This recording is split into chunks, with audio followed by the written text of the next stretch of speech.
மத்திய நிதியமைச்சர் நிர்மலா சீதாராமனிடம் அன்னபூர்ணா ஹோட்டல் உரிமையாளர் கேள்வி கேட்டுவிட்டு பின்னர் மன்னிப்பு கேட்ட விவகாரம் பெரும் சர்ச்சையை ஏற்படுத்தியிருக்கிறது.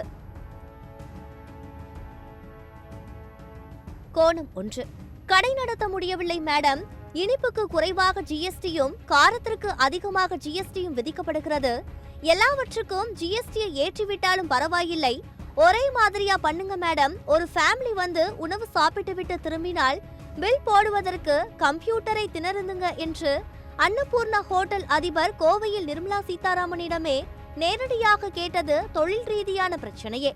இதற்கு மன்னிப்பு அவசியமில்லை என்கிறார்கள் வர்த்தகர்கள். கோணம் 2. ராகுல் காந்தியும் இந்த விவகாரம் குறித்து பாஜகவுக்கு கண்டனம் தெரிவித்திருக்கிறார். கோயம்புத்தூரில் உள்ள அன்னபூர்ணா உணவகம் போன்ற ஒரு சிறு வணிகத்தின் உரிமையாளர் எளிமைப்படுத்தப்பட்ட ஜிஎஸ்டி முறையை கேட்கும்போது அவரது கோரிக்கை ஆணவத்துடன் மற்றும் முற்றிலும் அவமரியாதையுடன் எதிர்பார்க்கப்படுகிறது. ஆனால் ஒரு கோடீஸ்வர நண்பர் விதிகளை வளைக்க, சட்டங்களை மாற்ற அல்லது தேசிய சொத்துக்களை சுருட்ட முற்படும் போது மோடிஜி சிவப்பு கம்பளம் விரித்து வரவேற்கிறார் என்று ராகுல் காந்தி கூறியிருக்கிறார். கோணம் 3. இதேபோல் முன்பு அன்னபூர்ணா ஹோட்டலில் சாப்பிட்ட பாஜக பிரமுகர் பில் பணம் கொடுத்ததாகவும் ஆனால் அவர்கள் ஏற்க மறுத்ததாகவும் கூறி பதிவிட்டிருந்தார்.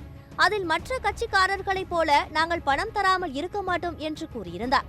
இதற்கும் அன்னபூர்ணா ஹோட்டல் அதிபர் யாருமே பணம் தராமல் இருப்பதில்லை, நாங்களே சில சமயங்களில் வாங்க மறுத்து விடுவோம் என பதிவிட்டிருந்தார்.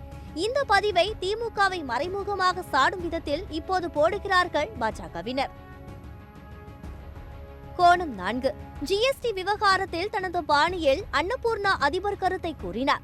பரிசீலிக்கப்படும் என்று நிர்மலா சீதாராமன் கூறியிருக்கிறார். கிட்டத்தட்ட அன்னபூர்ணா ஹோட்டலுக்கு பெரும் விளம்பரமாகவே இந்த சர்ச்சை மாறியிருக்கிறது. கோணம் 5. ஒரு ஹோட்டல் அதிபர் தனது தொழிலை நடத்துவதற்கு இந்த அரசியல்வாதிகளிடம் சிக்கி எவ்வளவு சிரமப்படுகிறார்கள் என்பதைத்தான் இந்த சம்பவம் உணர்த்துகிறது என்கிறார்கள் வணிகர்கள்.